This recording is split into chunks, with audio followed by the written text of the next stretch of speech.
¿no? Entonces, basado en esta normativa internacional, también el Perú ha incorporado ya esta regulación y el Perú, a través de sus instituciones en los tres niveles de gobierno, tienen la obligación de incorporar, de revisar, ¿no? Y analizar las situaciones desde esta perspectiva, ¿no? Entonces, la semana pasada, ¿no? Con los comentarios finales que tuvimos, ¿no? Quienes estuvieron presentes,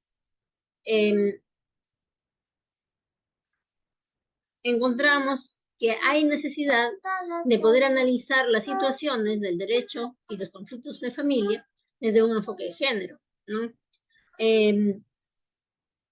No solamente nosotros hicimos un análisis desde el punto de vista legal y también desde el punto de vista de la salud mental. No obstante, es importante, ¿no? Darle una mirada de género para poder identificar otras necesidades, ¿no? Entonces, vamos a revisar este aspecto, ¿no? Y como vemos, ¿no? En la diapositiva se define el enfoque de género como, ¿no? Las identidades, las funciones y los atributos construidos socialmente de la mujer y el hombre, así como el significado. No, no. Ay, perdón, ya, siéntate. Sí. Ya, entonces, son atributos construidos socialmente de la mujer y el hombre, así como el significado social y cultural que la sociedad atribuye a las diferencias biológicas, situaciones que dan lugar a relaciones jerárquicas entre hombres y mujeres, en las que se distribuye facultades y derechos en favor del hombre y en menoscabo de la mujer. Ahora, aquí hay varios elementos que podemos o que debemos analizar. Dice, atributos construidos socialmente de la mujer y el hombre. A ver, me gustaría que podamos analizar juntos esta definición, ¿no? Les escucho, les leo o les escucho, ¿no?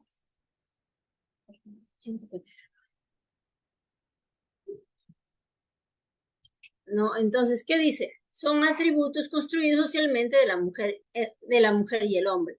¿Qué ocurre, no? Si nosotros vamos si nosotros vamos y observamos la dinámica, por ejemplo, familiar o de la mujer y el hombre, de la costa, la sierra y la selva, vamos a encontrar diferencias, ¿no? Diferencias y asignaciones, ¿no? Que se le hacen, según, según el sexo, ¿no? Siéntate, ¿no? Entonces, esas asignaciones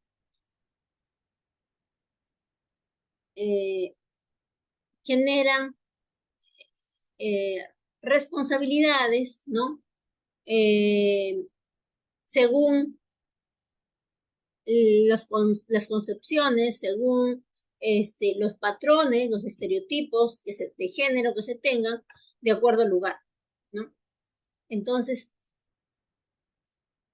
un ejemplo, por ejemplo, muy notorio en tema de género para hombre y mujer, es como desde niños, ¿no? Se asigna los celestes, los azules hacia el niño y los rosados, los blancos o los amarillos a la niña, ¿no? Entonces, eso hace que el niño ya se vaya, ¿no? Desde muy pequeño, orientando hacia creer, ¿no?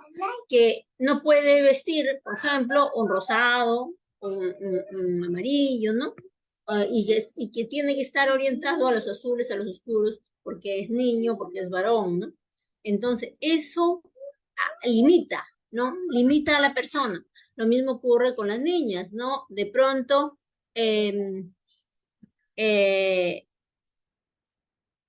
hay actividades como, por ejemplo, correr, saltar, vóley, que recién, no hace mucho, no hace mucho, se están abriendo, ¿no? Disciplinas a recibir hacia las niñas, ¿no? Como es el fútbol, por ejemplo, ¿no? Entonces, no obstante esas aperturas que se vienen dando, todavía existe personas que si una niña decide por jugar fútbol, le ponen adjetivos, ¿no? Entonces, adjetivos masculinizando su conducta, o en el caso de los varones, juegan vóley, por ejemplo, también van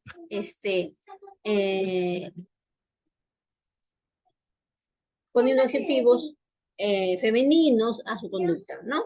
Entonces, esas conductas tienen que ver con los estereotipos y los patrones culturales que se tenga respecto a qué es un hombre o qué es una mujer en su comportamiento, en su desenvolvimiento social o cultural. Por eso dice, ¿no? Atributos construidos socialmente, la mujer y el hombre, así como el significado social y cultural que la sociedad atribuye a las diferencias biológicas. Situación que da lugar a relaciones jerárquicas entre hombres y mujeres, ¿no? Da lugar, dice, a relaciones jerárquicas, ¿no? ¿Por qué? Porque se dice, ¿no? Si es varón, el que va a mandar, ¿no? Es educado para mandar, para dirigir, para liderar, ¿no? Incluso hay estudios, ¿no? Que se han hecho en el cual se, se le dice, ¿no? ¿Quién es más apto o quién sería ideal para poder asumir un puesto de alta dirección o de dirección, ¿no?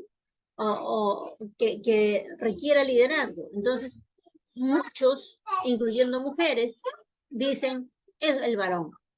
¿Por qué el varón? Porque no tiene hijos, o porque si los tiene se quedan en su casa, ¿no? Porque han nacido para liderar, ¿no? Mientras que la mujer, ay, permítanme un segundo.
No, perdón. Entonces, estas diferencias biológicas van a determinar muchas veces, según el contexto social y cultural, cuál es de alguna manera orientan el destino de una persona, ¿no? Van orientando hacia dónde debe ir, ¿no? Si es niño, estudiará de repente hasta otros niveles, si es niña, de repente no. Eso ocurre incluso en el Perú, ¿no es cierto? De repente, muchos dirán, sí, pero en Lima no sucede, yo no lo veo. cierto, pues puede ser. Para muchos ya en la ciudad, en las grandes ciudades, eh, las influencias son diferentes. No obstante, todavía en zonas alejadas, los patrones y los estereotipos son muy marcados, ¿no? Las mujeres no salen muy tarde, las mujeres no negocian, las mujeres son las que se cargan de los hijos, el hombre no, ¿no? Y el estereotipo de género no solo afecta a mujeres, pues también afecta a varones, ¿no? ¿Por qué? Porque muchos dirían que un varón, ¿no? Cuando hablamos de patria potestad, cuando hablamos de tenencia, cuando hablamos de separación, ¿no? De patrimonios, que es a donde vamos a enfocar, entonces se, se aplica pues estas diferencias de género. Y es necesario que nosotros conozcamos estos aspectos para poder tener una mirada más equitativa en el tratamiento de los conflictos familiares, ¿no? ¿Dónde lo notamos? Eh, los análisis que hicimos en la clase anterior, hemos notado, ¿no? Cómo existe, pues, observaciones, ¿no? A la realidad con miradas de género, ¿no? Que quizás no siempre nosotros observamos o nos damos cuenta o somos conscientes porque somos parte, ¿no? Este, el machismo está bastante instalado y las mujeres también somos machistas, ¿no? Entonces, las mujeres educamos hijos varones, ¿no? Y hijas mujeres machistas, ¿no? Entonces, de allí es que las mujeres queremos vestir a nuestras hijas siempre todas de rosado y los niños todos de celestito o de azulito, ¿no? Y los orientamos, ¿no? A las niñas al ballet y el niño al ballet no.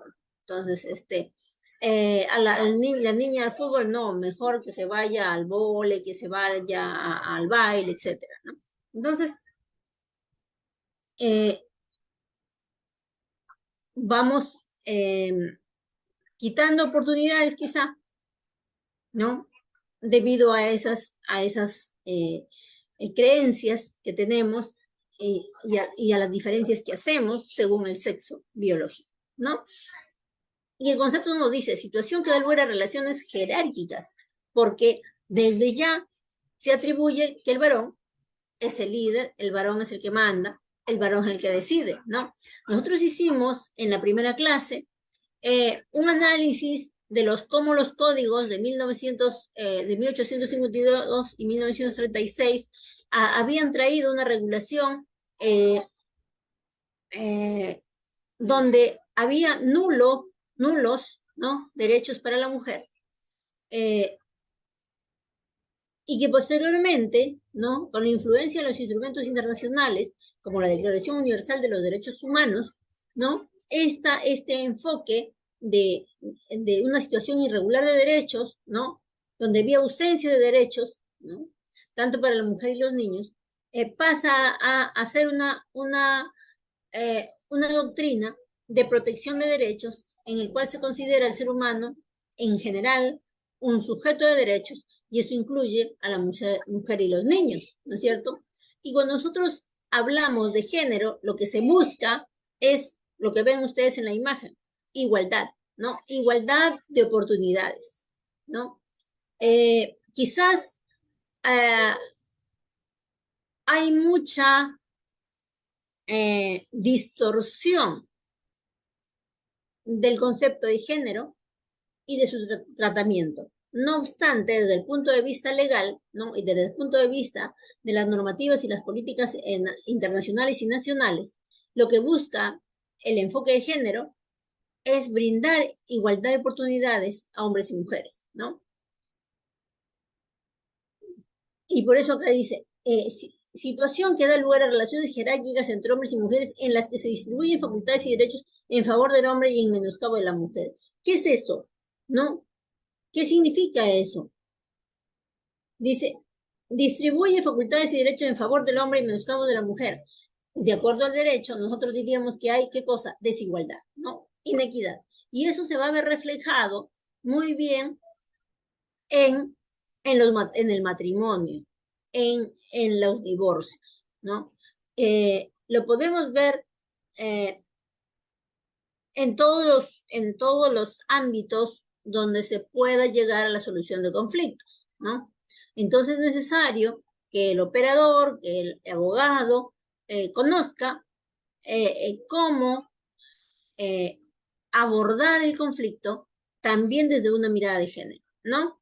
Entonces, vamos a encontrar que este concepto de género, vemos, es un concepto que visualiza, ¿no? Desigualdad, ¿no? ¿Qué genera? ¿Cuáles son las causas, ¿no? Este, de esta desigualdad, ¿no? Y vamos a hablar ahí de discriminación estructural contra las mujeres. No, siéntate, siéntate. No, no, no, estoy ocupada, por favor, siéntate ya. Ahí sí. Entonces, ¿no? Vamos a hablar de discriminación estructural contra las mujeres y las causas de esta discriminación. ¿Por qué hablamos de discriminación estructural? Porque se va a dar en todos los estratos sociales, ¿no? En todos los niveles de gobierno, ¿no?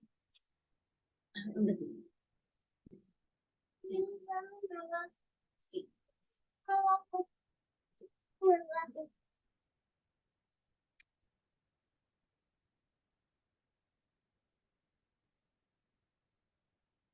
Ya, entonces, eh, las causas de las que hablamos de asignación desigual de roles, ¿no? ¿Cuál es el rol de la mujer o cuál es el rol del varón según el género, desde un punto de vista social o cultural? No, no, siéntate más.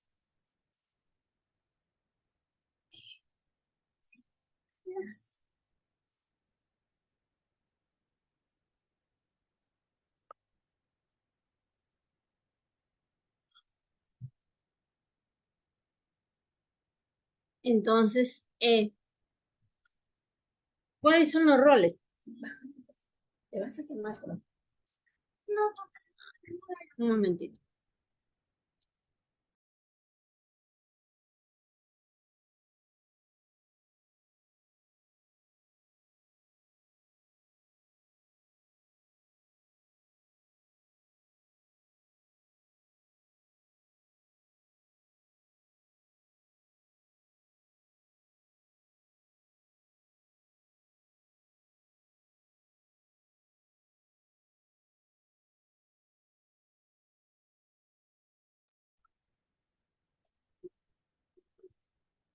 No, entonces, las asignaciones desiguales de roles, ¿no?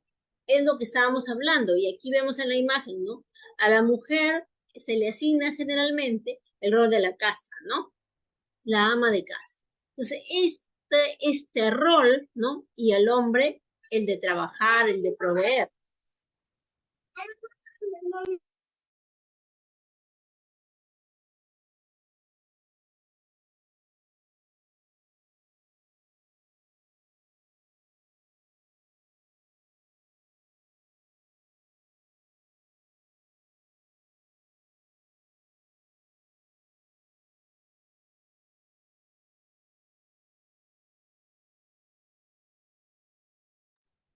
¿No? Entonces se le asigna este rol de la casa y al varón el rol protector, el rol de proveer, ¿no? Sin embargo, estos roles van a traer consecuencias negativas, ¿no? Cuando nosotros hablábamos de matrimonio, hablábamos de igualdad, ¿no? La norma habla de igualdad.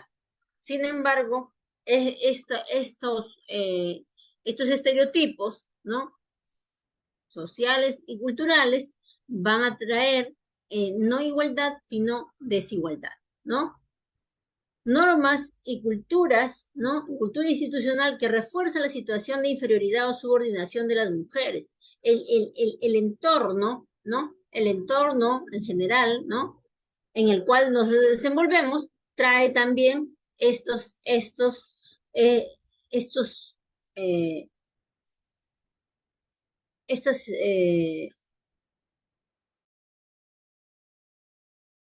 esta cultura, ¿no? Estos modelos, ¿no? Que tienen diferencias de género. Patrones sociales y culturales. ¿Cuáles son esos patrones? ¿No? ¿Cuáles son esos patrones? ¿No? Muchas veces, muchos de esos eh, roles, ¿no? De esos patrones,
perdón.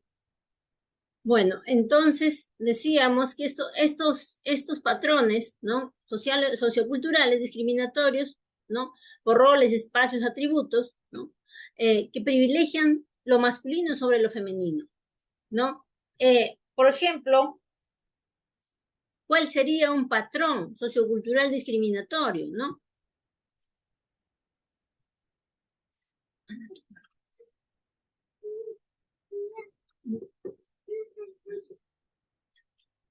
Por favor.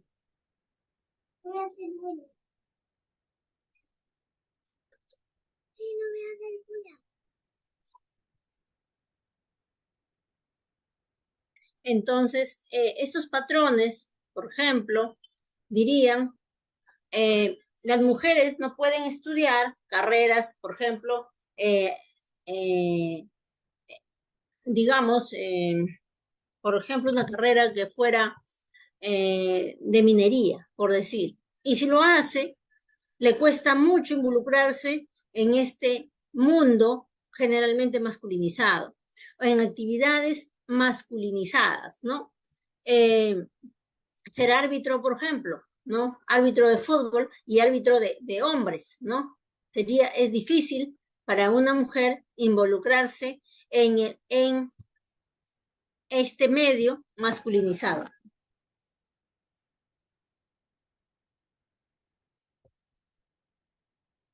Entonces, eso hace limitaciones, ¿no? Al potencial que podría tener la persona. Lo mismo ocurre en el caso de los varones, ¿no? El mundo de la costura, el mundo de la cocina, por ejemplo, últimamente están entrando los varones y entrando con fuerza, ¿no? Cosa que antes estaba bastante limitado solo a las mujeres. Entonces, como vemos, estos patrones socioculturales limitan tanto a hombres como a mujeres y desde allí estamos haciendo un análisis con enfoque de género. Los efectos que tiene esta discriminación estructural en la vida especial de las mujeres de manera especial, ¿no?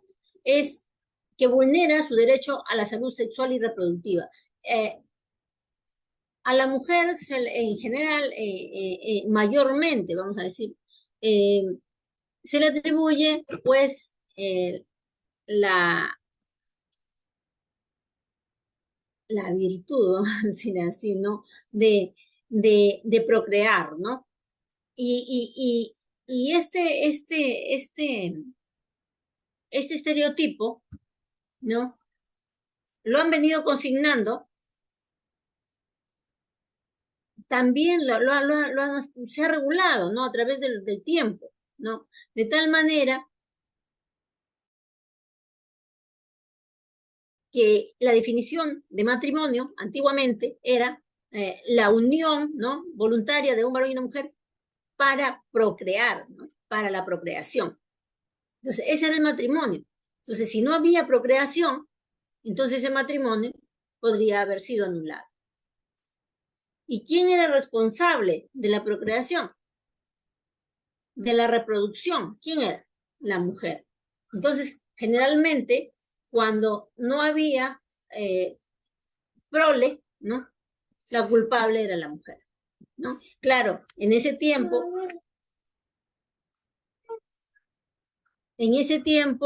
¿no? Eh, no había los métodos científicos todavía no habían hecho estudios como en la actualidad, de tal forma que en la actualidad ya se conoce que muchas veces o mayormente el responsable de la eh, esterilidad en la pareja es el varón, muchas veces, ¿no? No, no, no obstante, no obstante, el problema que también se le atribuye a la mujer es el tema de la edad, ¿no? Tengo hambre. Tengo hambre.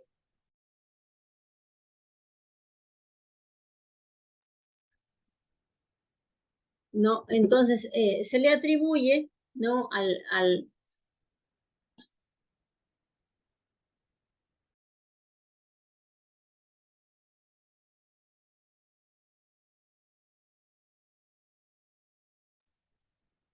Se le atribuye, bueno, está,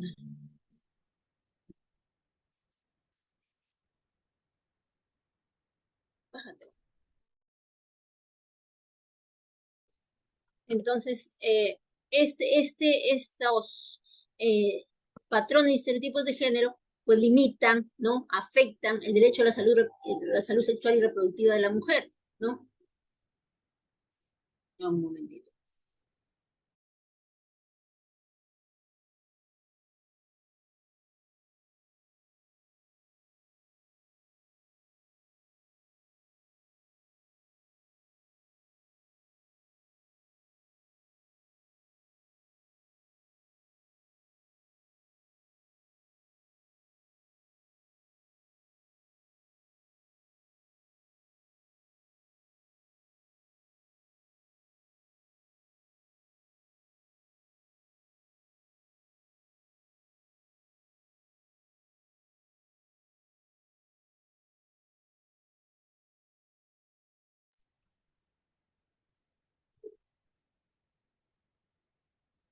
¿No? Entonces, eh, estos efectos de la discriminación estructural afecta pues la vida, el derecho, perdón, a la salud sexual y reproductiva, especialmente de la mujer, ¿no? Eh,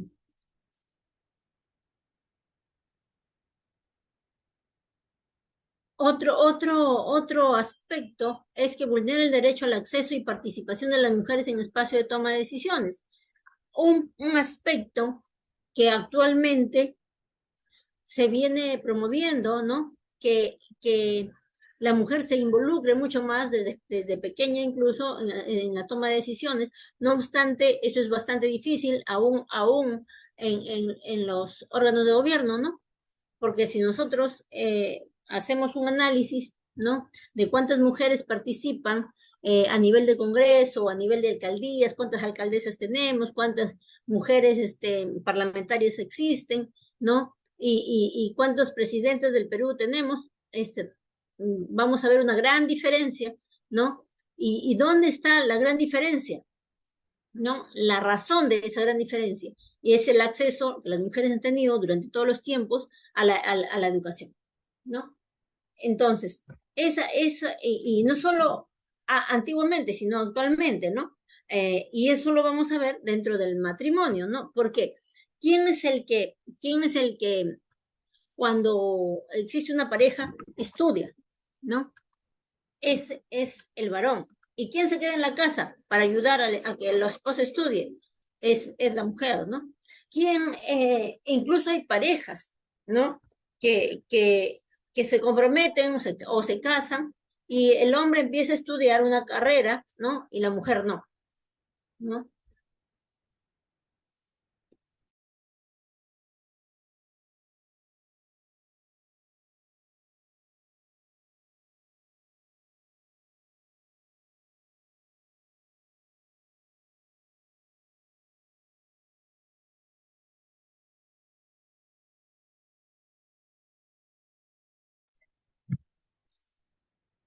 ¿No?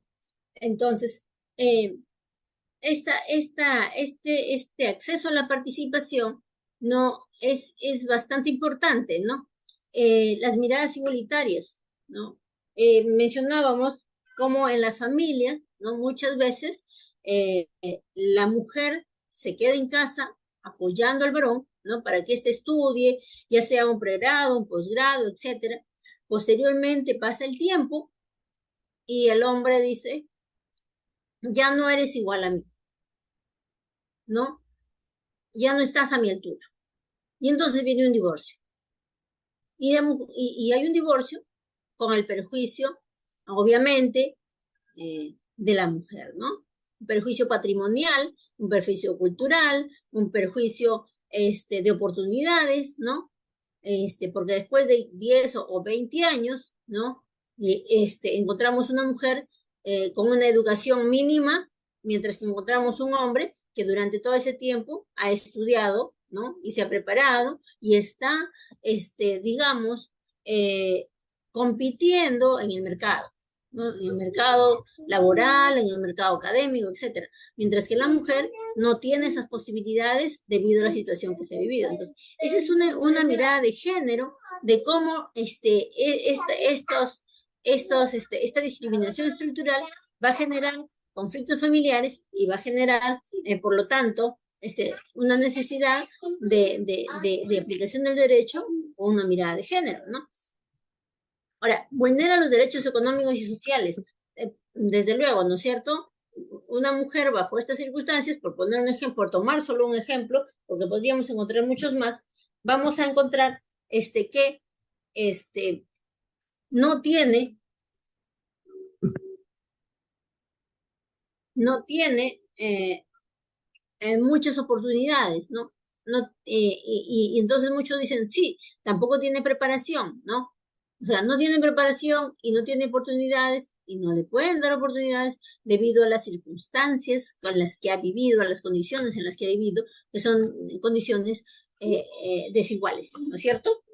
Entonces, ese es eh, eh, eh, algunos aspectos que desde luego afectan la mujer. Y por lo tanto, cuando hay un divorcio, cuando hay una separación de patrimonios, cuando hay este, este, la tenencia de los hijos o la patria potestad, entonces hay menos, digamos, condiciones económicas, ¿no?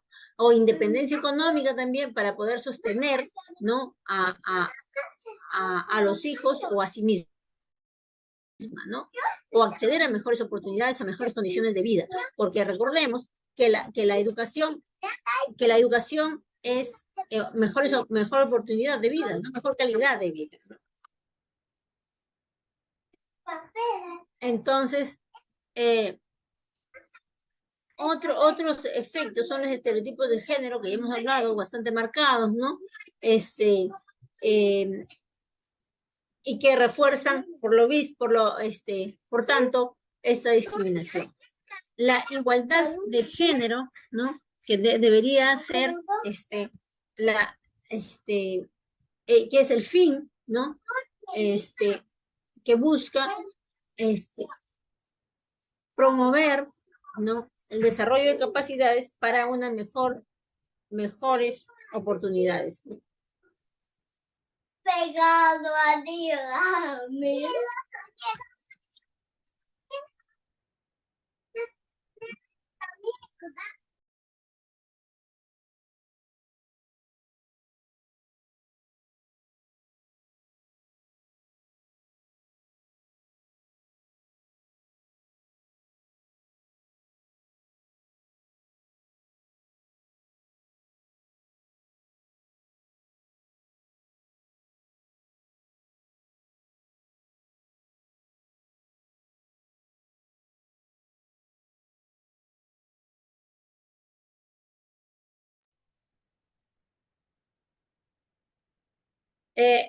Los roles de género. Bueno, de hecho, la discriminación estructural va a establecer, ¿no?, roles de género. Ya hemos hablado de ellos, ¿no?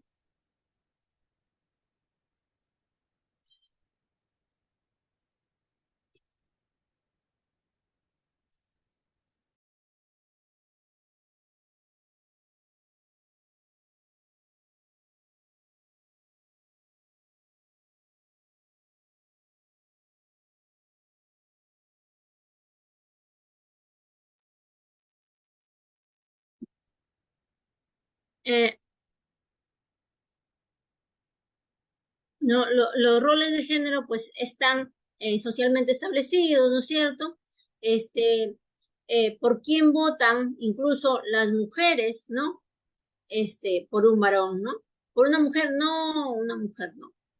O sea, de por sí las mujeres también tenemos este, eh, esa mirada, ¿no?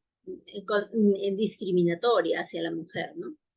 Y el enfoque de interseccionalidad lo que nos dice es que la discriminación, ¿no?, estructural tiene que ver con una razón multicausal, ¿no?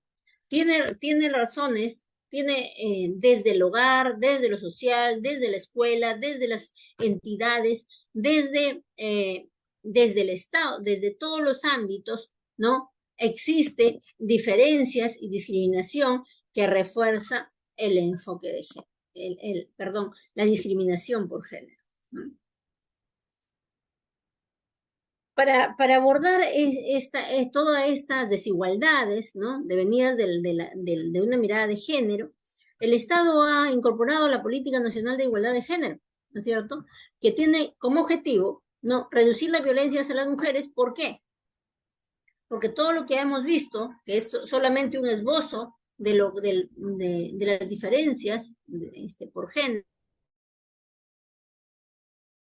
¿no?, de la discriminación, ¿no?, hacia la mujer mayormente, genera violencia. O sea, esa falta de atención, esa falta de igualdad, esa falta de oportunidades es violencia. Es una manifestación de la violencia de género, entre otras, ¿no? Además de la violencia en sí misma, que será materia en otro momento, pero también es violencia la falta de oportunidades, ¿no? Entonces, uno de los objetivos es reducir esa violencia hacia las mujeres, garantizar el ejercicio de los derechos a la salud sexual y reproductiva y garantizar el acceso, ¿no?, a la participación de las mujeres en espacios de toma de decisiones, ¿no?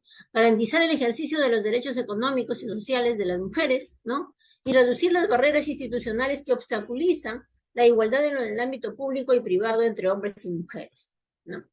Eh, Reducir la incidencia de los patrones socioculturales discriminatorios en la población. Entonces, para nosotros abordar estos objetivos, ¿no?, es necesario, y si nosotros hacemos un análisis de cómo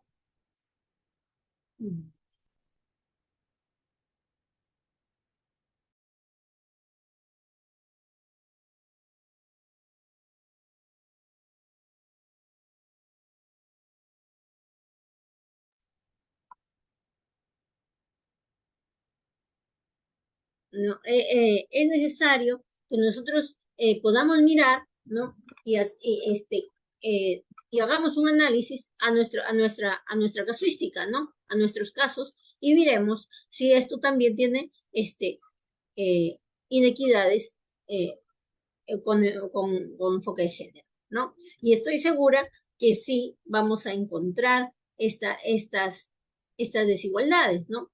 Vamos a encontrar, tenemos como instrumentos normativos, ¿no?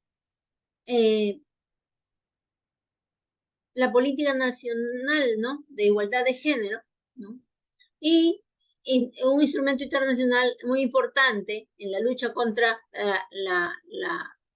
la violencia hacia la mujer es la Convención sobre la Eliminación de todas las formas de discriminación contra la mujer. Entonces, también la falta de atención de salud en general, puede ser la salud mental, uno de esos elementos, también es violencia, ¿no?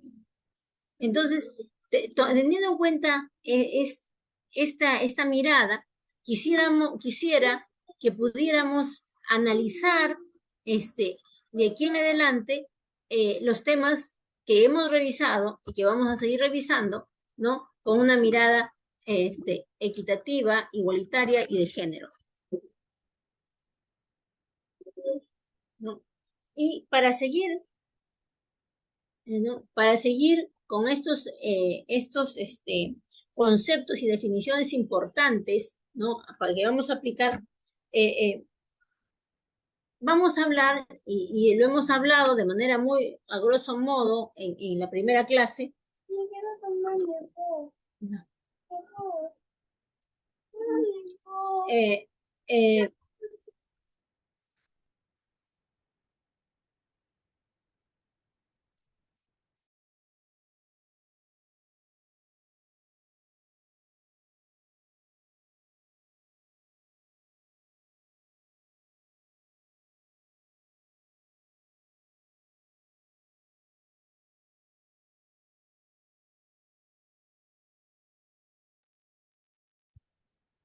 no, vamos a hablar de los actos jurídicos. ¿Por qué? Porque es importante. Nosotros hemos hablado, ¿no? En la primera clase, de cómo estos elementos que contienen, que van a conformar el acto jurídico, van a determinar la valoración de si un acto que se realiza, ¿no? Es válido o no, ¿no? Uno de esos actos que nosotros vemos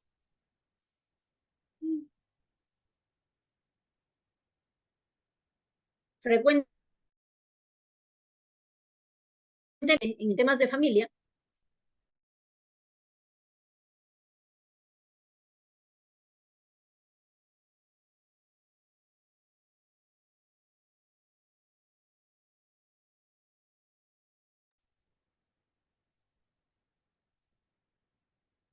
¿no? Son las actas registrales, ¿no? Actas de matrimonio, actas de nacimiento, ¿no? Actas de defunción, ¿no? Actas extemporáneas, son actos jurídicos que nosotros vamos a ver. Entonces, es necesario que nosotros podamos evaluar si esta acta contiene los elementos necesarios para su validez, ¿no? Y ahí vamos a hablar de la manifestación de voluntad. ¿Qué dice el Código Civil respecto a la definición de acto jurídico? Y dice, es la manifestación, ¿no? De voluntad destinada a crear, regular, modificar o extinguir relaciones jurídicas, dice, ¿no? Entonces, dice, es la manifestación de voluntad, ¿no? No dice la idea, el pensamiento, la creencia, no, es la manifestación de voluntad. Entonces, ¿cómo, por ejemplo, en un acta de nacimiento, nosotros podemos determinar que existe, se ha consignado la manifestación de voluntad, ¿no?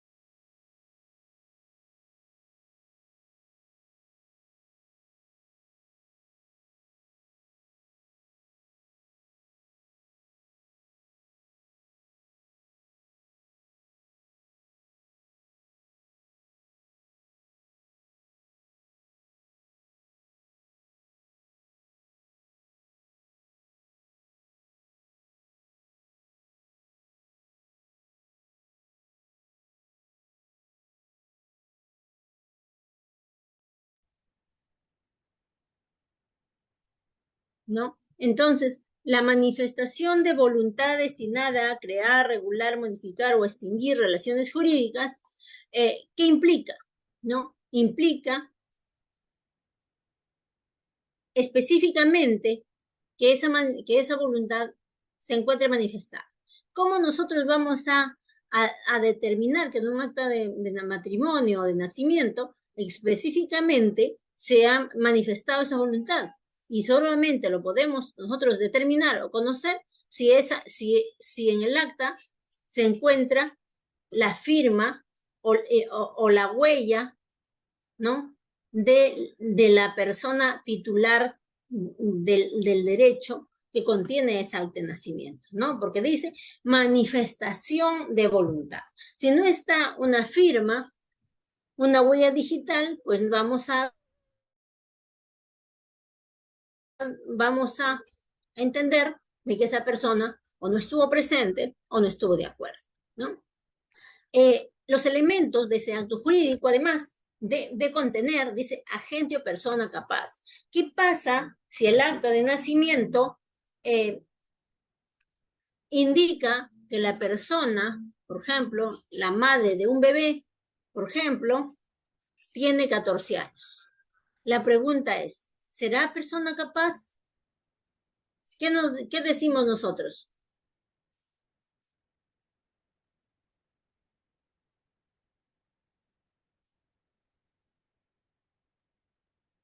¿No? ¿Será persona capaz una niña de 14 años? ¿Será válida esa acta de nacimiento?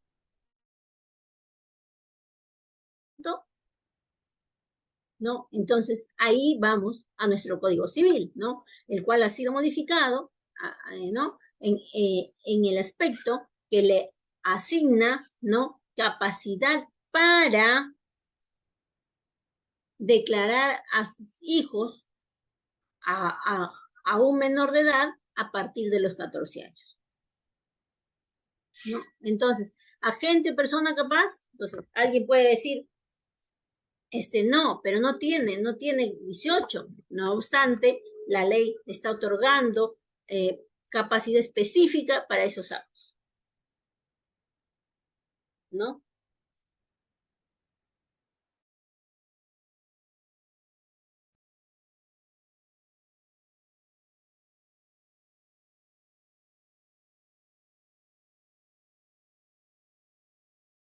Quédate ahí nomás, donde no se vea, ahí quédate con tus peluches, ahí quédate y silencio.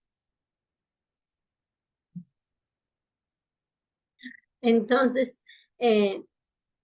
dice agente o persona capaz. Entonces ya, pero ¿qué pasa si en el caso de un matrimonio encontramos a un menor de 16 años que se ha casado, ¿no? Hombre o mujer. Entonces, ¿qué dice la norma respecto al agente o persona capaz para un matrimonio de esa edad? Dice, respecto a los requisitos del matrimonio de persona menor de edad, dice de 16 años con autorización de los padres, ¿no? O autorización judicial. Antes decía con autorización judicial. Actualmente dice autorización de los padres o dice ante la diferencia de opinión, ¿no? O ausencia será autorización judicial, ¿no? Entonces, agente capaz o persona capaz. Pero ¿qué pasa si encontramos un acta de matrimonio perfectamente llenada, ¿no? O un acta de nacimiento también puede ser perfectamente llenada, ¿no? Pero que sin embargo la persona que ha firmado allí no tiene o no ha tenido, ¿no? Capacidad mental, ¿no? Para poder suscribir, ¿no? Un acta como este, un acto de este tipo. Entonces, aparentemente esa acta está bien, pero sin embargo está incumpliendo este elemento que es persona capaz, que tendría que obviamente ir a otro tipo de procedimiento o proceso para determinar la falta de capacidad, ¿no? de esta persona. Lo otro elemento, el fin lícito, ¿no? En el caso de, por ejemplo, la definición de matrimonio es la unión voluntaria, ¿no? Entre un varón y una mujer libre de impedimento, ¿no? Para hacer vida en común. Pero ¿qué ocurre cuando dice libre de impedimento? ¿Qué pasa si uno de ellos ya está casado y no es viudo ni ha sido divorciado, ¿no? Entonces, ya viene viene con defectos, ¿no? El tema de la capacidad aquí, porque tiene un impedimento, ¿no? Y por otro lado, el casarse estando casado se convierte en un ilícito penal, que es la bigamia, ¿no? Entonces, vamos a hablar de un fin ilícito. Entonces, tendría un problema este acto que se realiza, ¿no?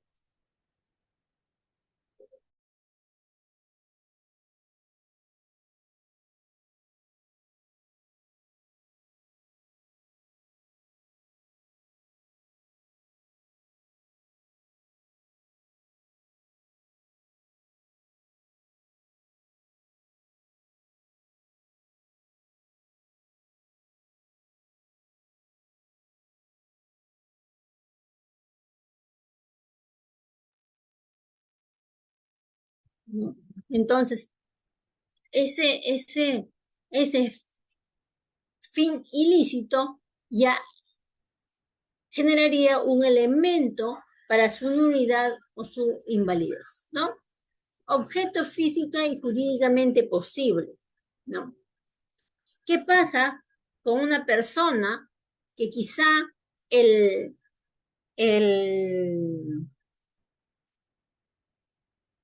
el nombre con el que se está casando no corresponde?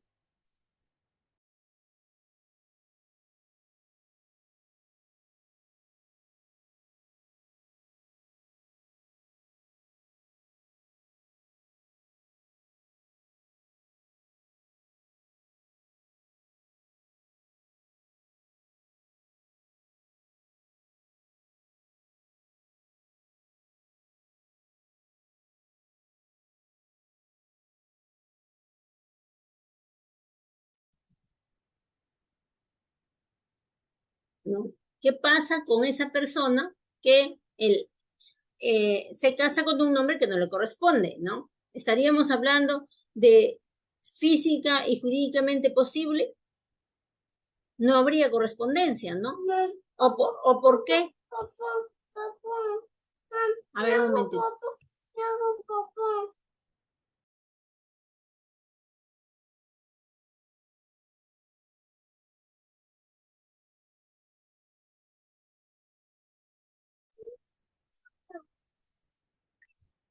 ¿No? Entonces,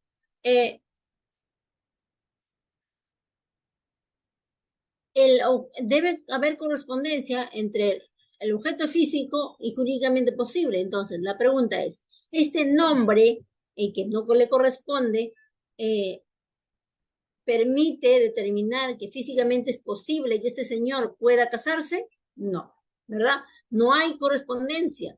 El objeto no es físicamente posible. Jurídicamente, menos, ¿no? Entonces, objeto física y jurídicamente imposible. Entonces, también podría haber un error ahí. Entonces, significa que todos los elementos en este acto jurídico deben corresponder. Por otro lado, la forma que la ley señala, cómo se debe desarrollar un matrimonio, ¿no? ¿Cuáles son, la ley ha señalado requisitos para su celebración?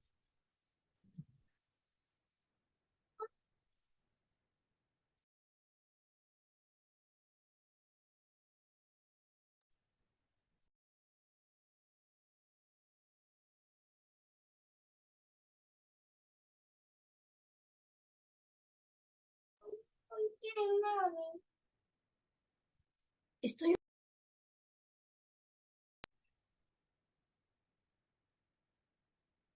¿no? Entonces, todo acto, ¿no? Todo acto que nosotros podamos evaluar para determinar su validez tiene que cumplir con estos elementos, ¿no? La forma que la ley señala, objeto física y jurídicamente posible, fin lícito, agente o persona capaz y manifestación de voluntad que implica esta última conciencia, ¿no? De lo que se hace, capacidad de razonamiento, conocimiento del bien y el mal, ¿no? Conocimiento de qué acto se está realizando, ¿no? Para poder manifestar esa voluntad. La manifestación de voluntad tiene elementos importantes para constituir esta manifestación de voluntad totalmente válida, ¿no? Otro de los conceptos, otra de las definiciones y aspectos que nosotros vamos a analizar aquí es los fenómenos modernos que afectan a la familia, y aquí vamos a encontrar cómo el incremento de la natalidad, pues, genera necesidades, ¿no? Diferentes, ¿no? Dentro de lo que son los conflictos familiares. La disminución de matrimonios, estadísticamente, encontramos que están casi en similar porcentaje tanto los matrimonios como los divorcios, ¿no?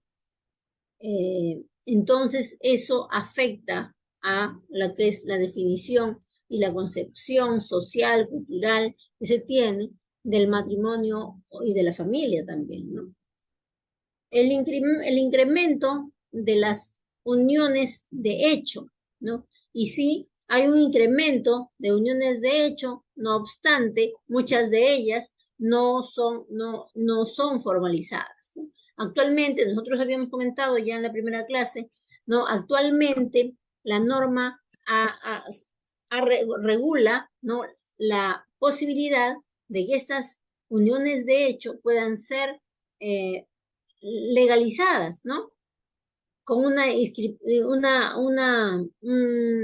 registro desde lo notarial, ¿no? Para que tengan efectos jurídicos, o de no tenerlo, ¿no? El reconocimiento de una relación convivencial a nivel judicial, ¿no? Entonces, ¿cuál es el fin de esta? O sea, ¿por qué el incremento de las uniones de hecho son fenómenos que afectan a la familia? Porque esto generó la necesidad, ¿no? De seguro social, ¿no? Atención de salud, que muchas familias no tenían acceso debido a que no pertenecían al grupo de las personas con matrimonio, porque el matrimonio es el que le daba derechos asistenciales a la pareja, ¿no? Sin embargo, con la regulación de la formalidad para las uniones de hecho, ¿no? Permite, ¿no? Que estas personas también tengan la posibilidad no solamente de lo que del tema hereditario, sino también el tema de asistencia social, de asistencia de salud, que ha sido importante y que dejaba a muchas familias con falta de atención. Entonces, este fenómeno ha contribuido a la regulación de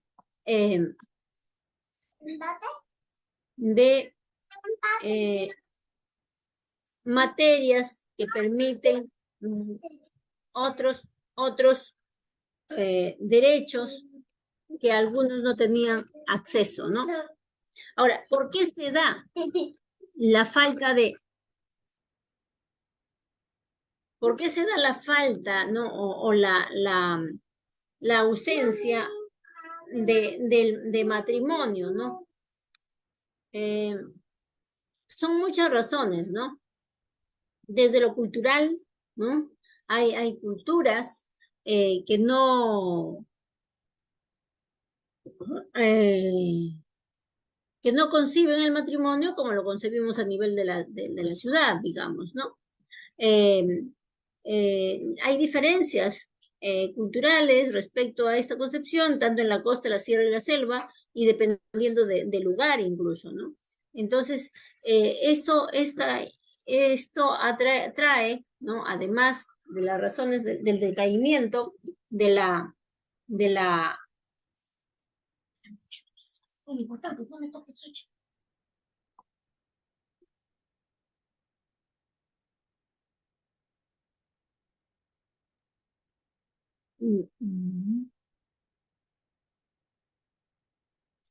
No, entonces esto trae no solamente el,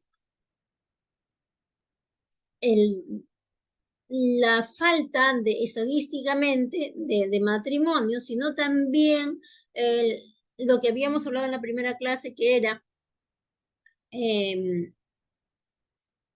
la concepción que se tenía de las cargas que generaba el matrimonio, ¿no? ¿No? Entonces, en la actualidad también existe, ¿no? Todavía existe y en algunos sectores mucho más marcados, eh,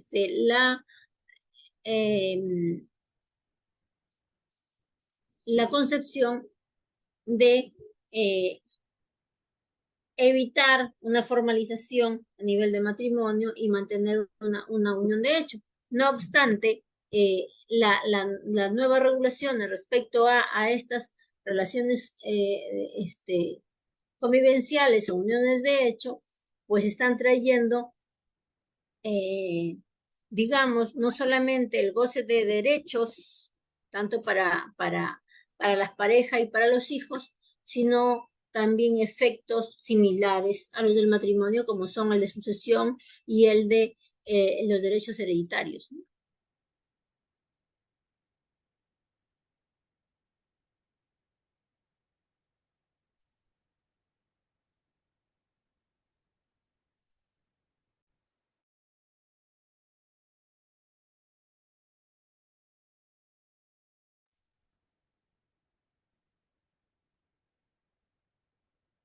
Mm. El avance de la ciencia, la biogenética, ¿no? Habíamos hablado y les voy a pasar ahí al final en la última vista de los PPT, estoy poniendo algunos links o algunas normas, ¿no? Respecto a la maternidad subrogada, ¿no? Que también tiene efectos jurídicos, ¿no? Y vamos a encontrar ahí, yo no sé, ahorita hay muy pocas personas, pero me gustaría que hubiera más, para poder trabajar, analizar esas sentencias que existen sobre maternidad subrogada, ¿no? Existen unas muy claras y aquí les estoy poniendo el link también, ¿no? De algunas materias importantes, en este caso, por ejemplo, les estoy dejando acá el link de lo que es fecundación in vitro, ¿no? Es un análisis que se hace respecto a unos especialistas y cómo estos traen consecuencias para algunos éticos jurídicos que todavía no se resuelven y por lo tanto el Perú no tiene una regulación de esta materia y que de alguna manera se ve atendida, solucionada a través de la jurisprudencia, ¿no? Por otro lado, ¿no? Eh, también eh, la concepción del aborto, ¿no? Es otro tema importante, eh, cómo afecta hacia la familia, ¿no? Eh, es un tema bastante discutido, ¿no? Bastante polarizado, existen sectores muy marcados entre a favor y en contra, ¿no? Y cada uno tiene sus propios cuestionamientos, ¿no? Sin embargo, es importante que nosotros podamos mirar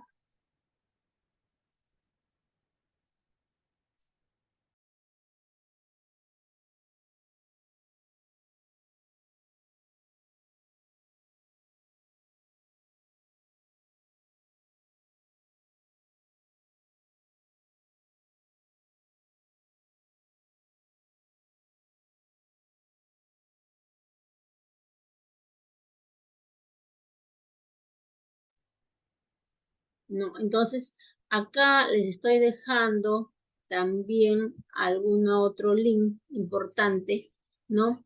Pero es necesario que podamos también hacer una mirada desde el punto de vista científico, cómo estos cuestionamientos y análisis y avances ayudan hacia el derecho, ¿no? Hacia el derecho. Ya habíamos dicho nosotros, ¿no? Que el matrimonio es una unión voluntaria concertada por un varón y una mujer legalmente aptos para ella y formalizadas con sujeción a las disposiciones de este código a fin de hacer vida en común. Y como vemos, nuestra legislación continúa siendo una legislación heterosexual, ¿no? Dice concertada entre un varón y una mujer. Entonces, hay también propuestas, ¿no? Respecto a la modificación de la concepción de matrimonio, ¿no?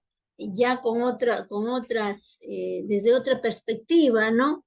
Que tiene que ver con las personas LGTB, ¿no? Entonces, que también tienen su posición respecto a lo que es el matrimonio, ¿no? Y acá dice, el marido y la mujer tienen en el hogar autoridad, consideraciones, derechos, deberes y responsabilidades iguales. Sin embargo, como decimos, como hemos visto al comienzo desde una mirada de género, en la práctica esto no necesariamente es así.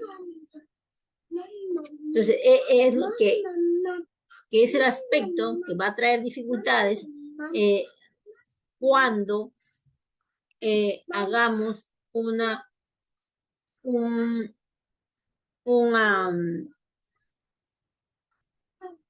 la atención, ¿no? A lo que es la división de patrimonios, a lo que es separación de patrimonios, ¿no?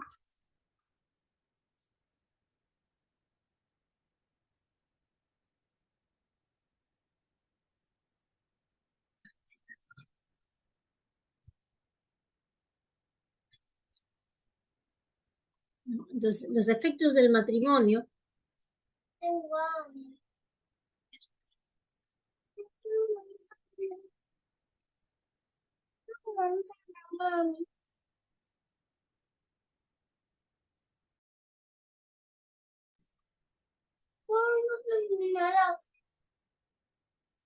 ¿no? Entonces, los efectos del matrimonio tenemos que legalmente los cónyuges se deben recíprocamente fidelidad y asistencia, ¿no? Ambos cónyuges, dice, tienen el deber derecho de participar en el gobierno del hogar y de cooperar en el mejor desenvolvimiento del mismo. Cuando decimos, cuando la ley está diciendo los cónyuges se deben recíprocamente fidelidad y asistencia, se está refiriendo tanto al aspecto sexual como también al aspecto económico, ¿no? Emocional, integral, si se quiere, ¿no?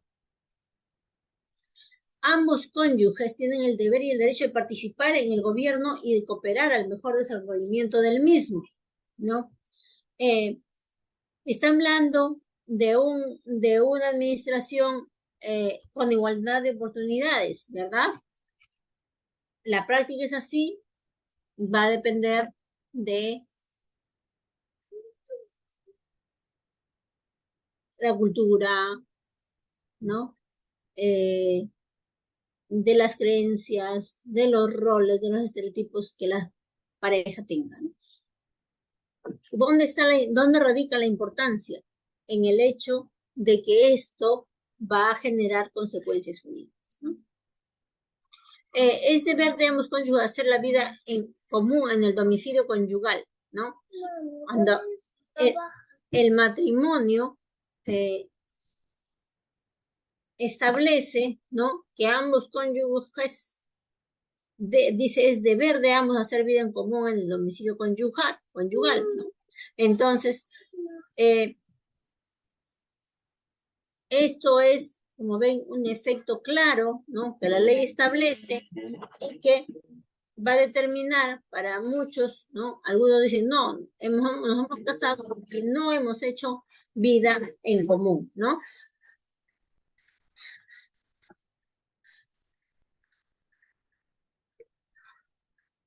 Entonces, eso también, este aspecto también va a afectar, ¿no? A tener efectos, ¿no? En la vida del matrimonio o en los conflictos matrimoniales que se puedan suscitar.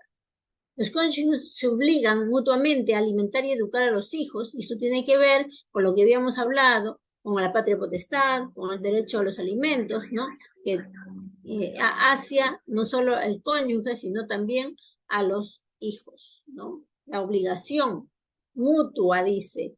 Sin embargo, cuando nosotros hablamos del derecho a los alimentos, esta mutualidad no necesariamente se ve reflejada porque está afectada, ¿no? Muchas veces por un enfoque de género, ¿no?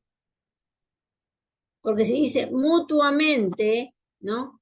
Entonces, ¿qué ocurre con la mutualidad, ¿no? Con la igualdad, con la reciprocidad, si uno de los cónyuges ha tenido oportunidades de desarrollar o de crecer, mientras que el otro no lo tuvo, ¿no?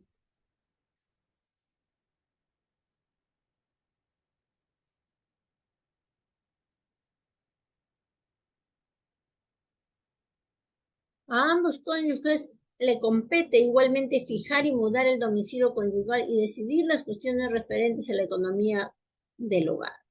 Dice acá, le compete al hombre, al varón, no, antes lo decía, ¿no? Sin embargo, en la práctica, muchos hogares o parejas o matrimonios, aplican, ¿no? Le compete al hombre, ¿no? Entonces, ahí trae efectos que muchas veces son invisibles a los conflictos familiares y que es necesario de pronto cuando se trata de un divorcio, cuando se trata, ¿no? de división de patrimonios, poder evidenciarlos. Otro elemento importante, ¿no? Es la validez de las actas de matrimonio.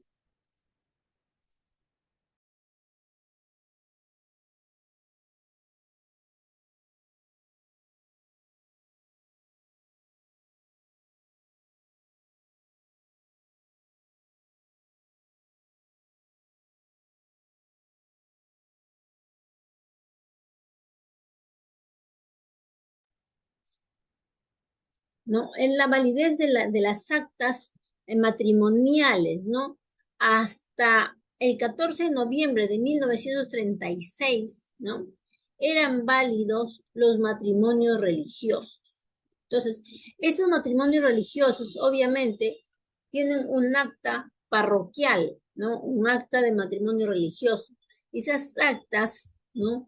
Tanto actas de nacimiento como actas de matrimonio al 14 de noviembre de 1936, ¿no? Tienen validez hasta esa fecha.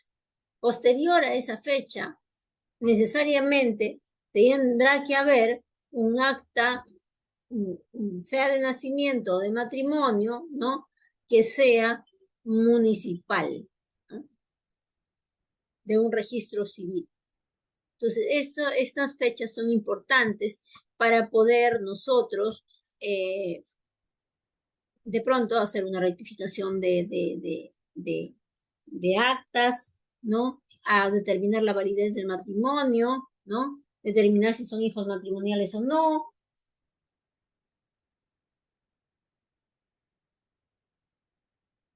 Mami, ya terminando clase.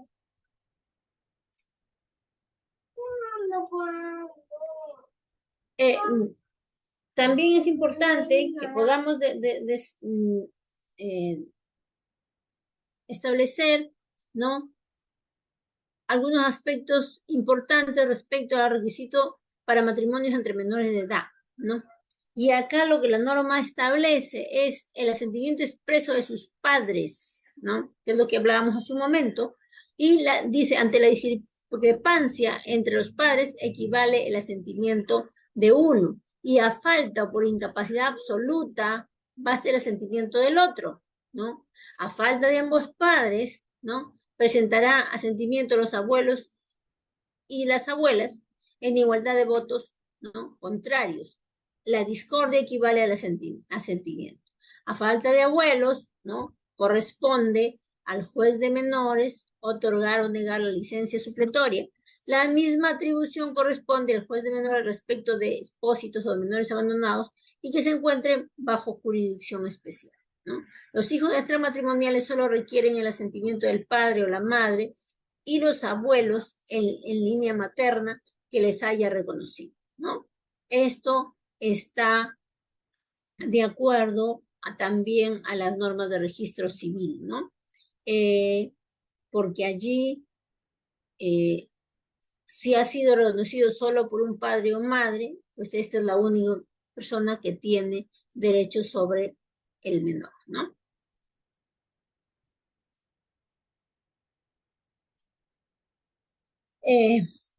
Personas facultadas a celebrar matrimonio. Antes del Registro Nacional de Identidad, ¿no? Solo era el alcalde, ¿no? Y el Código Civil así lo establecía hasta no hace mucho, ¿no? Sin embargo, ya el registro de identidad existía.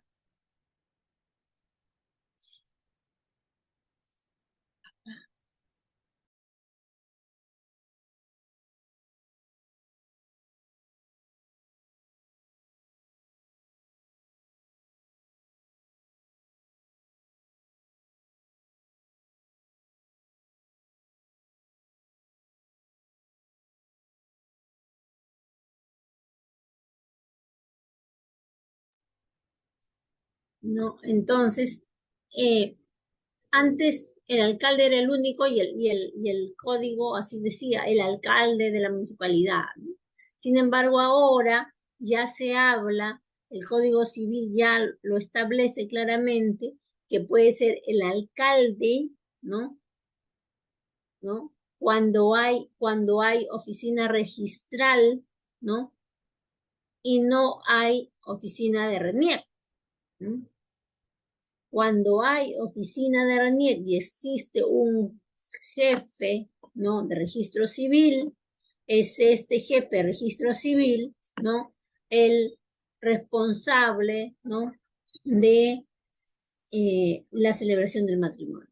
Entonces acá lo que dice, el alcalde puede delegar también, ¿no? Cuando es el alcalde, ¿no? Cuando se trata del alcalde, delegar por escrito la facultad de celebrar el matrimonio a otros regidores, ¿no? A los funcionarios municipales, ¿no? Directores o jefes de hospitales o establecimientos análogos.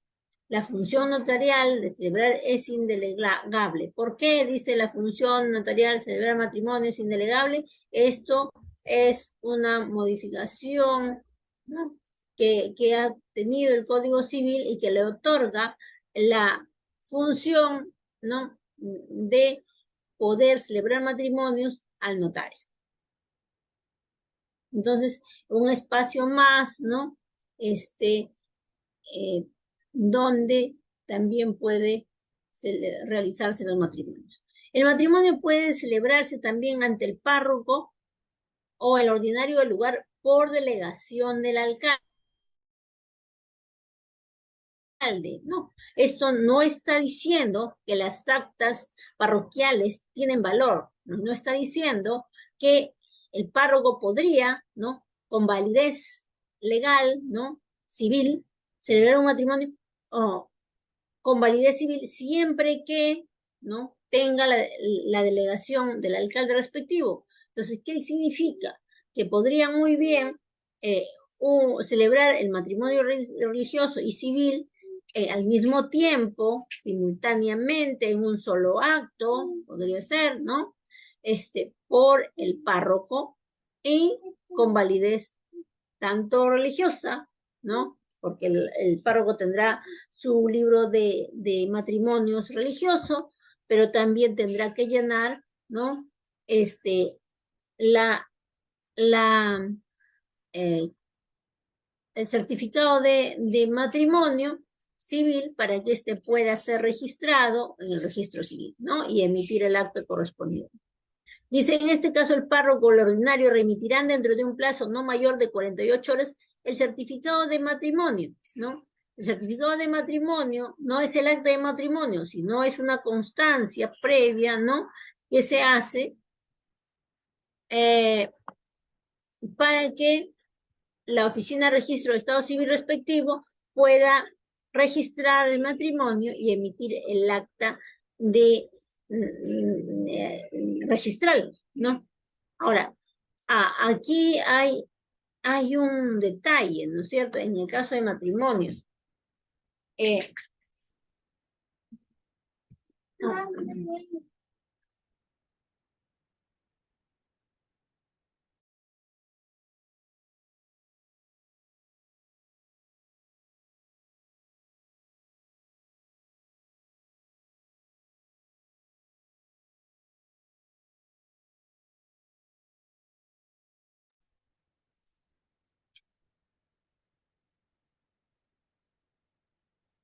Aquí hay un detalle, ¿no?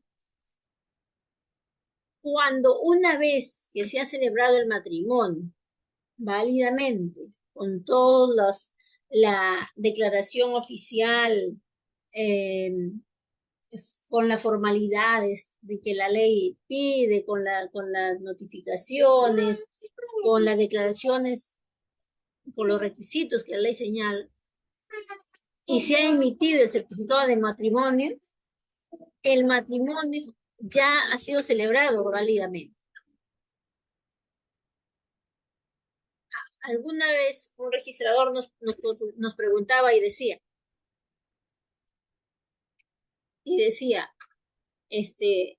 doctora, yo celebré el matrimonio, ¿no?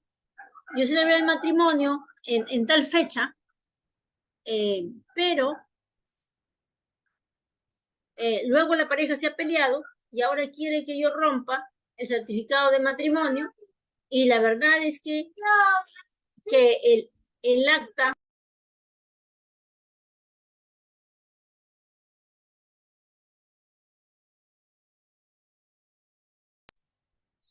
y él decía, la verdad es que yo no he no he registrado todavía el matrimonio, o sea, no,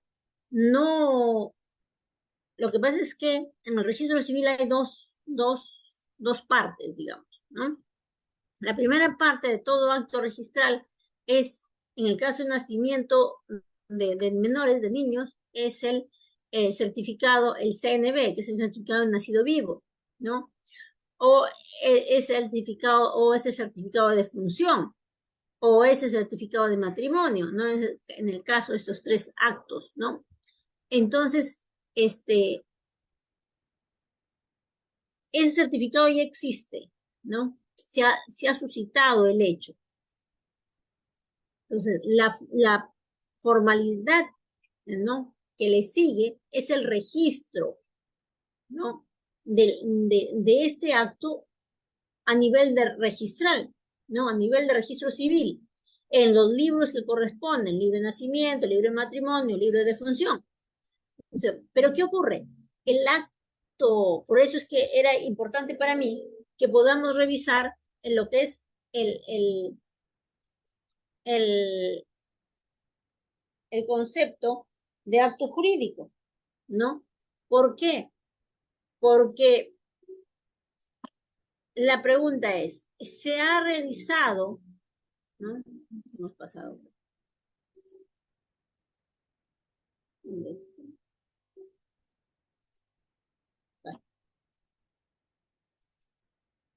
Se ha realizado, ¿no? Ya el acto jurídico, ¿verdad? Porque ya se celebró el matrimonio públicamente, ante el párroco, o ante el juez, o ante el alcalde, o ante el notario, o ante el registro civil, ¿no? Y con la presencia de los invitados, etcétera. O ya nació el bebé, o ya hubo el fallecimiento, etcétera. El acto ya sucedió. el hecho de que aún no esté registrado en el acta, en el libro de actas registrales, podría significar que el acto jurídico no sucedió, sería la pregunta. ¿Podría significar eso? ¿Podría ser posible? ¿No? Y para los abogados sabemos que eso no es así, ¿no es cierto? Suscitado el acto jurídico, realizado el acto jurídico, ¿no? Lo que falta en este caso, lo que faltaría es la parte de la formalidad del registro, que es trasladar el acto del certificado de matrimonio, de nacimiento o de función al libro registral, que tiene dos partes, ¿no? El libro matriz y el libro, ¿no? Y el libro reserva, ¿no? Entonces, con este registro ya se encuentra formalizado todo el acto jurídico que se ha realizado. No significa que no ha sucedido, ¿no? Entonces, este registrador decía, yo puedo destruir el certificado de matrimonio porque todavía no registro en el acta. ¿Eso es posible? ¿No? Pero los abogados sabemos que si nosotros queremos hacer encontrar pruebas de que un matrimonio sí se realizó, es posible, ¿no es cierto? Entonces, el hecho de que no esté en el acta registral no significa que no sucedió. Se llevó a cabo un acto jurídico, el certificado de matrimonio es una prueba de ellos, a falta de ellas, se recurre a otro tipo de fotos, testimonios, etcétera, etcétera. Podríamos encontrar muchos, ¿verdad? Entonces, el certificado de matrimonio es un documento muy importante que nos va a llevar al registro del Estado civil, ¿no? Para que posteriormente se puedan emitir las actas registrales de nacimiento, matrimonio, de función, ¿no es cierto? Y nos dice acá, el mismo procedimiento se efectuará en el caso del matrimonio notarial, ¿no? ¿Qué significa? Que el párroco, el alcalde o el notario, ¿no? Van a ser quienes lleven a cabo el acto jurídico, ¿no? Dirijan este hecho, pero tienen la obligación de trasladar, ¿no? El certificado para que sea formalizado, protocolizado, si se quiere decir, a través del registro civil. Otro elemento importante a conocer para los abogados es el tema de la celebración de matrimonios en las comunidades campesinas y nativas. Hasta no hace mucho, ¿no? Las comunidades campesinas y nativas no tenían autorización para el matrimonio.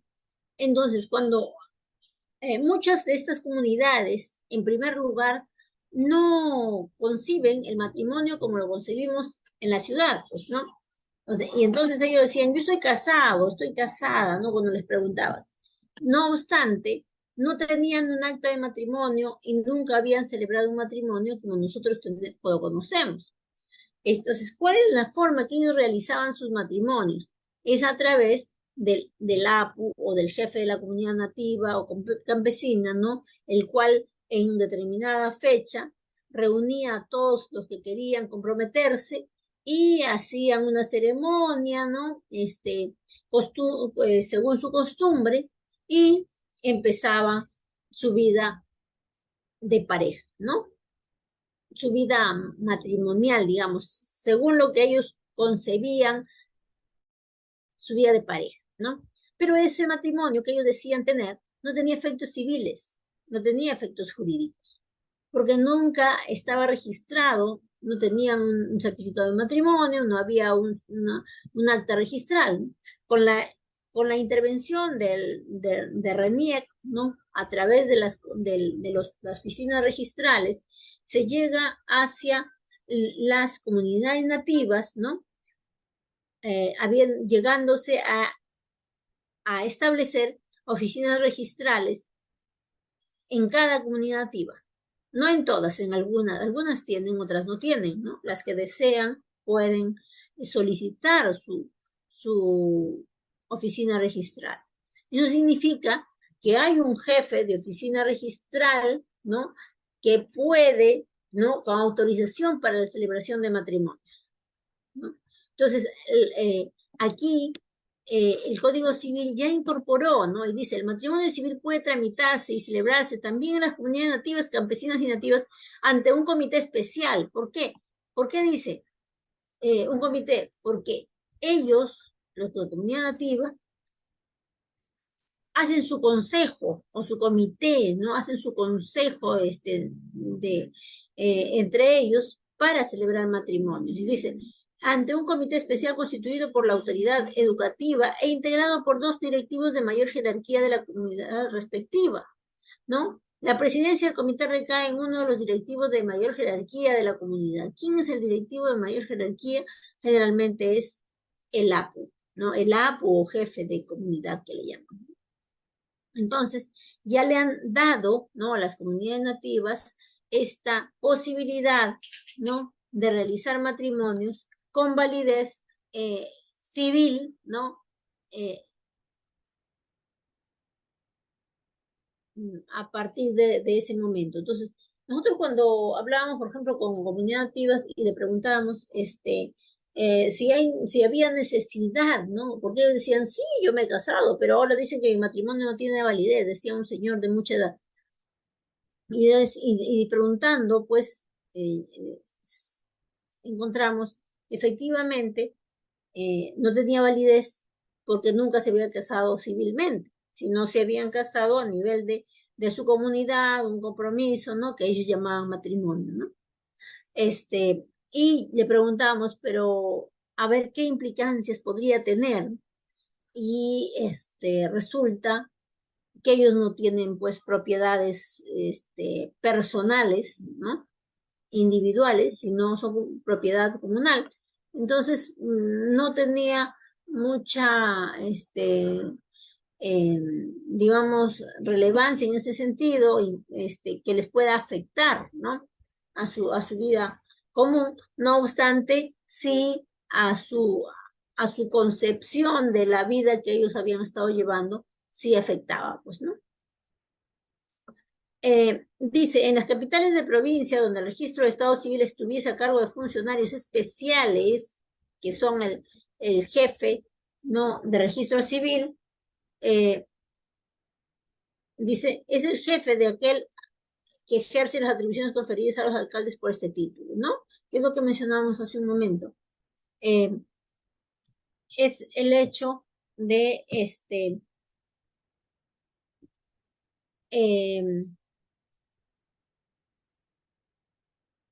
de que en las oficinas de registro civil, que es OREX también llamadas, ¿no? O las oficinas de RENIEC, hay un funcionario encargado, ¿no? O jefe de registro civil, que es el responsable de suscribir todos los actos registrales. También un elemento, un aspecto importante es el matrimonio por apoderado, ¿no? No, no estaba claramente señalado. Podríamos entenderlo del libro 1, ¿no? Del Código Civil y del libro 2, ¿no? Respecto a la representación que podía darse el matrimonio. No obstante ello, el RENIEC en el año 2015 incorpora, ¿no? En sus directivas que regulaban los actos registrales el matrimonio apoderado, porque en la práctica sí era posible legalmente, de acuerdo al Código Civil, ¿no? De acuerdo a, la regulación de representación, no obstante no estaba, pues, algunos decían no se puede porque las regulaciones de RENIEC no lo señalaban. Entonces, algunos registradores decían no se puede, es imposible, pero legalmente nosotros encontrábamos que sí era posible. Entonces, en ese contexto, a partir del año 2015, en adelante, se incorpora el matrimonio ya, literalmente el matrimonio por apoderado, ¿no? Y ya también se ha hecho las modificaciones, la modificación al Código Civil, el cual establece que puede contraerse por apoderado especialmente autorizado, ¿no? Especialmente autorizado para ello, en escritura pública, ¿no? Con identificación de la persona con quien ha de celebrarse, ¿no? O sea, no le puedo dar yo un poder para casarme, ¿no? A alguien, ¿no? Para casarme con cualquiera, ¿no? Sino que hay que especificar con quién me voy a casar para que en el poder, debe decirlo claramente para que el apoderado no se pueda casar con Y cuando yo le dije que era X, ¿no? Curiosamente, podría haber sucedido, ¿no? Pero la norma lo especifica claramente y dice con identificación de la persona con quien ha de celebrarse bajo sanción de nulidad, ¿no? Es indispensable la presencia de esta última, o sea, uno de ellos sí tiene que estar dice, en el acto de la celebración, ¿no? Que es el contrayente, ¿no? Que no está actuando por representación. Y miren lo que dice, es indispensable la presencia de esta última, dice en el acto de celebración. El matrimonio es nulo si el poder dante revoca el poder o deviene en incapaz antes de la celebración. Pese, miren, revoca el poder, hasta ahí estamos creo que claros, ¿no es cierto? Porque si revocó antes de la fecha de matrimonio, significa que mi apoderado no tiene poder para casarse, pues, ¿no? Entonces, si lo hace, sería nulo por defecto, ¿no? No obstante, aquí hay otro detalle, dice, o devienen incapaz, ¿no? O sea, el poder dante devienen incapaz, no, pese a que el apoderado pueda ser capaz, en tanto el poder dante, si esté en una condición de incapaz legal, no es posible la validez de este matrimonio, ¿no? Aun cuando el apoderado ignore tales hechos, dice. O sea, aun cuando él ignore, se dieron esos hechos, entonces no es posible la validez del matrimonio. Para que surte efecto, la revocatoria debe notificarse al apoderado, ¿no? Y al otro contrayente. El poder caduca a los 6 meses. Tampoco es un poder ilimitado, sino que tiene un tiempo prudente, digamos, para que se dé durante ese plazo, ¿no? Digamos, todas las posibles preparativos legales que pudiera tener para llevarse a cabo un matrimonio por apoderado. ¿Cuál es el detalle? ¿No? En el registro civil ya, ¿no? Que en la firma, ¿no? En la firma, algunos decían, ¿y cómo debe firmar el apoderado? ¿Va a firmar como yo o va a firmar como él? Entonces, ¿qué decimos nosotros? ¿Qué decimos los abogados? Firmará como él, ¿no es cierto? Pero poniendo debajo, ¿no? La, las siglas P.P. Entonces, cuando encontremos un acta que señale, ¿no? Estas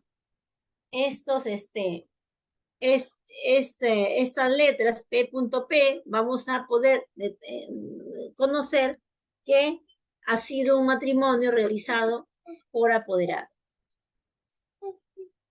¿no?